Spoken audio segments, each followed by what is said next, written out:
Почитувани, помеѓу 35 и 44 лица во периодот од 2015 и 2016 година биле ангажирани преку Агенција за привремени вработувања во општина Цинтар, кои директно се плаќале со пари на граѓаните.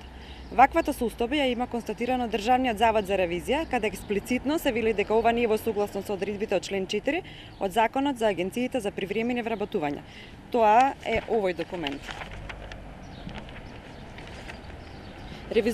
Ревизорскиот извештај покажува дека само во 2016 година во владењето на Андреј Жерновски се исплатени 16.686.000 динари или околу 271.000 евра пари на цинтарци.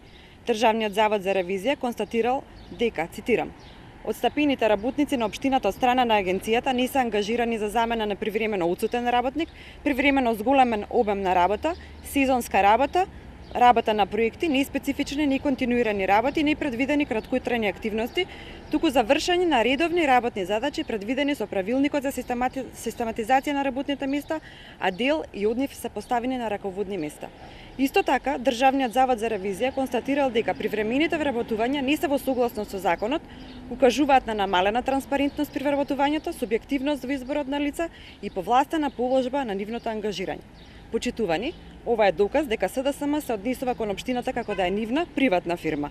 Го прашуваме градоначалникот Саша Богдановиќ, кои се овие луѓе, како се избрани, по кој критериум, со какви работни обврски и зошто општината има потреба од толков број на луѓе за кои нема потреба од нивно ангажирање.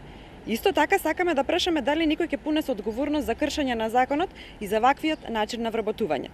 Истовремено сакаме да ја повикаме трудовата инспекција и сите надлежни служби да го проверат начинот на вработување во општина Цинтар. Ви благодарам.